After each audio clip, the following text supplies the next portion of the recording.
because I'm just going to pray. The disbelievers going to hate. Habibi, I'm just going to shake. Shake it off. Hey, Muhammad. A while back, you said you were going to explain the Islamic concept of abrogation to me. As for the conflicting messages, here we need to turn to the rule of abrogation. What now? Abrogation. Later verses cancel earlier verses, which I will explain to you in more detail on another day. The confusing part is, the Quran is not compiled in chronological order, in order for you to find out which surah was revealed last, and therefore abrogates earlier commands. You need to turn to the Hadith. Well, I've done a lot of research since then. I think I'm finally ready for your explanation. Sheikh Itoff, I'm so glad your curiosity is piquing. I've been looking forward to this day. I think you are ready too. Let's go to the library today and go through some Islamic books together. I just need to make a quick stop by one of my houses on the way, so I'll meet you there in about an hour. Great. I'm really, and I mean really, looking forward to it. 1 hour later. Many hours later.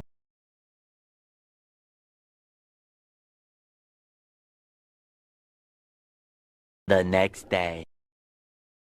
Hey, Muhammad. I went to the library to meet you yesterday, and you never turned up. That's because we are going to the library today. But that's what you said yesterday. Oh, well, that's because Allah told me we are going today now. Not because I completely forgot after making a quick pit stop to have sex with one of my slaves, and then proceeding to have sex with all 9 of my wives afterwards. Not to mention the bath that you had after the whole ordeal. And unfortunately for me, your little 9-year-old child bride, I was wife number 9 in the pecking order last night. And let me just say, that stench coming off you hit the nose like a caravan of intimacy, wrapped in a damp towel, left to simmer in a hot Medina summer. Not to mention all the semen I had to scrape off your clothes. That's extremely up. That's enough, Aisha. Go and play with your dolls. Okay, pedophile.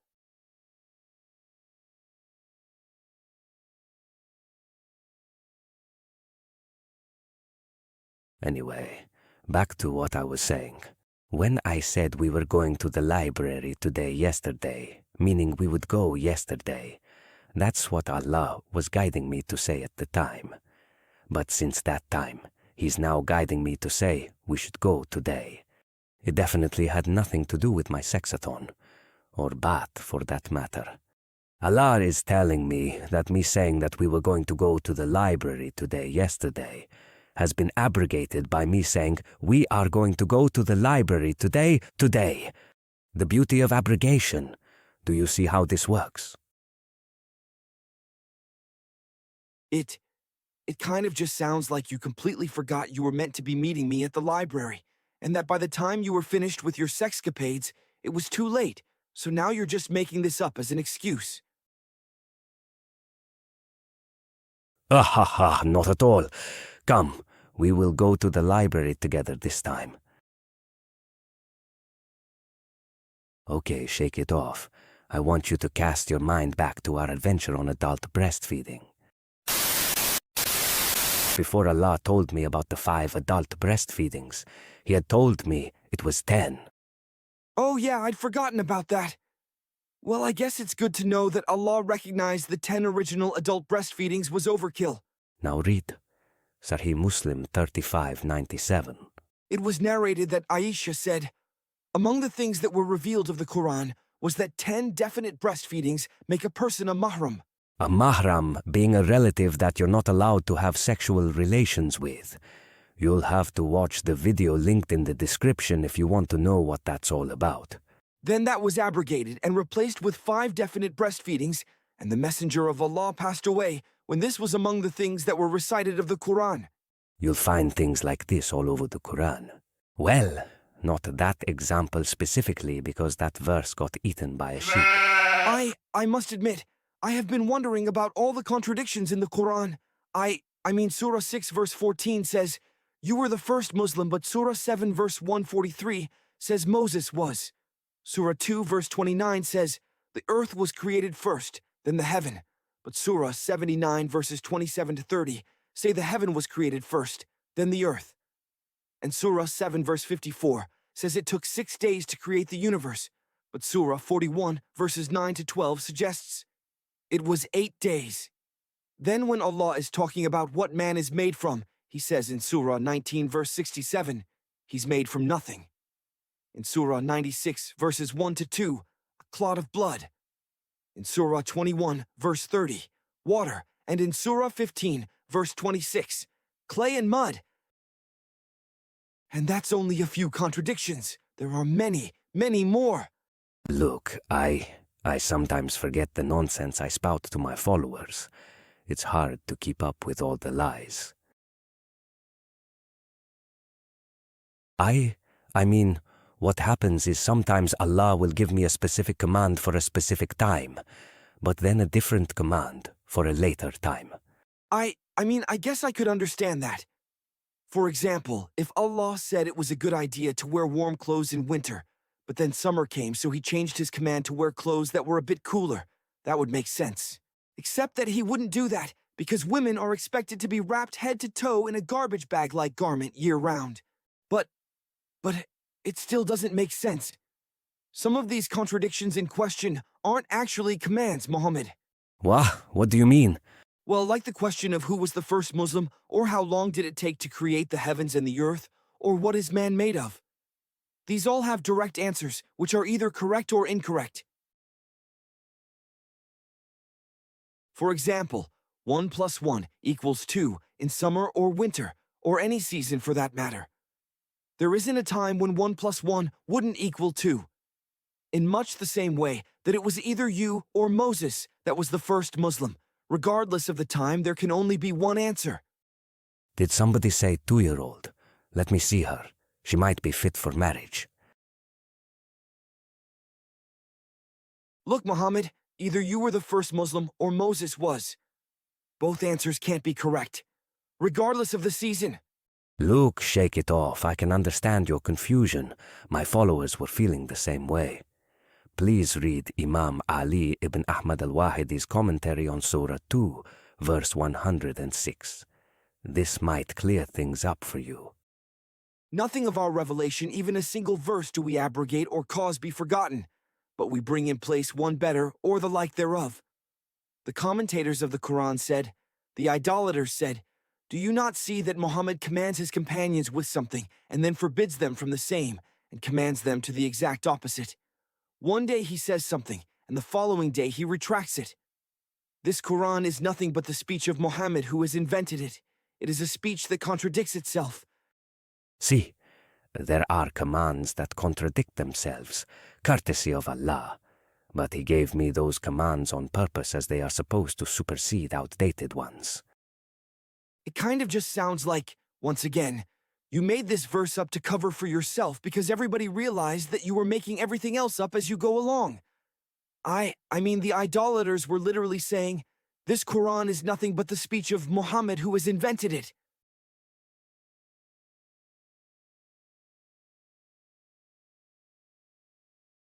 I mean, wow, Muhammad, how logical and not at all convenient that Allah came out with Surah 2, verse 106, right when you needed it to help explain why Allah, or should I say you, keep contradicting yourself.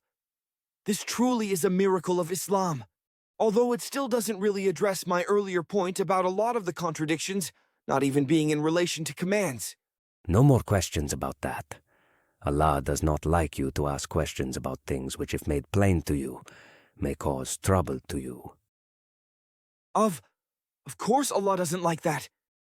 Instead, let us focus in on some very specific commands. Think back to our adventure on Jihad. We read a couple of Quran verses that seemingly contradicted each other. I want you to read them both again now. First read Surah 2, verse 256. Let there be no compulsion in religion. Truth stands out clear from error. Whoever rejects evil and believes in Allah hath grasped the most trustworthy handhold that never breaks. And Allah heareth and knoweth all things. Great. Now read Surah 9, verse 29. fight those who believe not in Allah nor the last day, nor hold that forbidden which hath been forbidden by Allah and His Messenger, nor acknowledge the religion of truth, even if they are of the people of the book. People of the book meaning Jews or Christians. Until they pay the jizya with willing submission and feel themselves subdued. Now, these verses seemingly contradict each other, but as you learnt on our previous adventure, the way abrogation works is that later verses abrogate and therefore cancel earlier verses if there is a contradiction. The confusing part is the Quran is not compiled in chronological order, so that you can understand which verses were revealed later and therefore abrogate earlier verses. You need to trawl through tens of thousands of hadith. Fortunately for us, I picked an easy example. Sheikh Itoff, please read Sahih Muslim number 4153. Al-Bari bin Azib said, the last verse to be revealed was the verse of Kalala, and the last surah to be revealed was Bara, i.e. Surat At-Tawbah. That's right, Surat At-Tawbah, Surah 9, which is the most inherently violent chapter of the Quran, also happens to be the last full surah revealed. This means the violent commands found in it abrogate any earlier peaceful commands. One of the most renowned Islamic scholars of all time, Ibn Kathir, explains this in his tafsir on Surah 2, verse 256. He shows the claim there is no compulsion in religion has actually been abrogated by calls for violence. Tafsir Ibn Kathir, Part 3, page 38, Al-Firdus edition.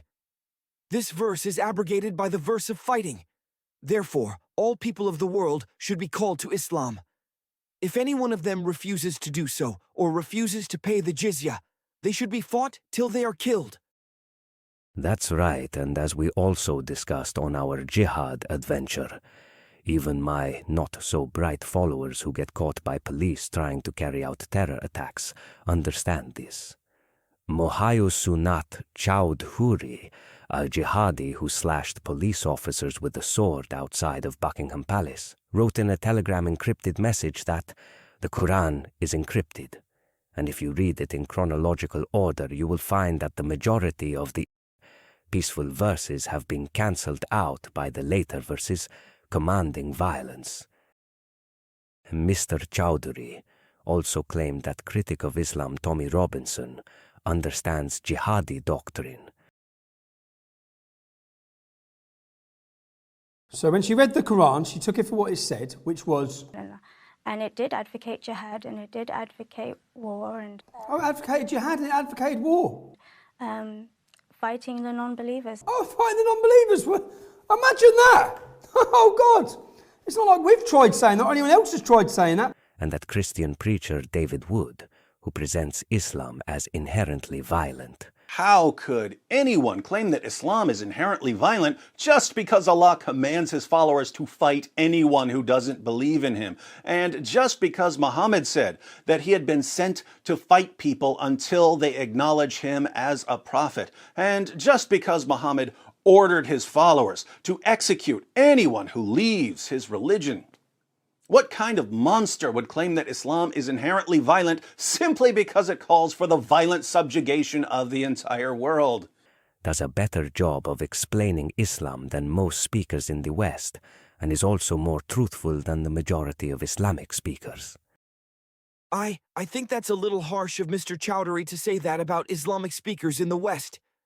I mean, I can see how people could easily get confused. I mean, you say things like your livelihood is under the shade of your spear, that you were commanded to fight anyone who doesn't believe in Allah, that homosexuals should be killed, that anyone who leaves Islam should be killed, that geckos should be killed, that dogs should be killed. In summary, that anybody who doesn't submit to your teachings, you being an illiterate, 7th century Arabian caravan robber and warlord, should be killed or humiliated. Given all of this, people should be forgiven for assuming that Islam is a religion of peace, love, and tolerance. I can't see how they could come to the conclusion it's actually inherently violent. Ha ha ha ha ha, Sheikh Itoff, you truly are a comedian. That's enough of this. I think you have a good enough understanding of abrogation now. Come with me. I want you to tell me what you have learned today. Okay, Sheikh Itoff. It's time for you to tell me what you've learned about the Islamic concept of abrogation. Okay, Muhammad. So what I've learned about abrogation in Islam is the following. The Quran is a confusing, disorganized mess, filled with endless errors and contradictions. Was the first Muslim you, or was it Moses? Did it take 6 days to create the heaven and the earth, or 8? What was man made from? Nothing. A blood clot, water, clay, and mud. Don't ask Allah because He'll give you more answers than wives Muhammad has. Given these contradictions, people realized that you were just making up this incoherent nonsense as you went along, and that time and time again, you were just contradicting yourself.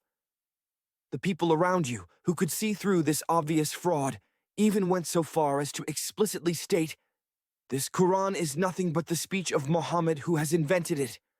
Then Allah, who at this point, I'm 99% sure is actually just you, revealed Surah 2, verse 106, conveniently explaining that every verse that's abrogated is given a substitute which is better or similar. Which, come to think of it, actually makes no sense with the adult breastfeeding example. Wow, what do you mean? Well, Surah 2, verse 106 states that all, not some, of the abrogated or forgotten verses are given a better or similar replacement verse. But the verse about adult breastfeeding is now gone entirely from the Quran because a sheep ate it. Ah, ha ha ha. Don't worry about that. Get back to your summary. Oh, okay, Muhammad. So I've also built on my knowledge that the Quran is not compiled in chronological order. Therefore, to understand which verses were revealed last and therefore cancel out earlier verses, I need to turn to the Hadith. Surah 9, which is the most inherently violent chapter of the Quran, is actually the last full surah revealed, and therefore cancels out earlier peaceful commands, ultimately calling for Muslims to violently subjugate the entire world in the name of Allah. I even learned that this isn't a difficult concept to understand, and that even the dumbest of jihadis understand this. I think that's all. Oh, and that there are an astronomical amount of extremely gullible people in the world, given people still believe this nonsense is the speech of Allah. It's abundantly clear these are just years of your maniacal ramblings, compiled into one inconveniently organized mess of a book.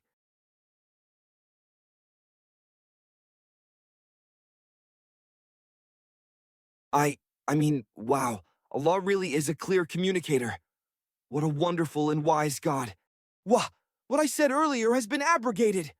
Ha ha ha. I see what you did there. You get it. Congratulations.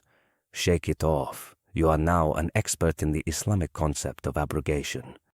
Is there a way I can abrogate myself from the Islamic religion? And is there any way I can abrogate myself from this up relationship, you sick pedophile? If either of you do that, I'll abrogate you both from life.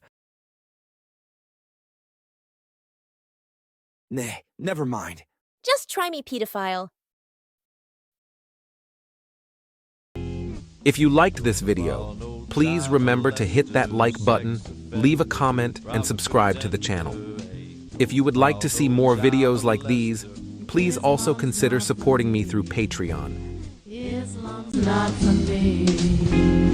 Islam's not for me.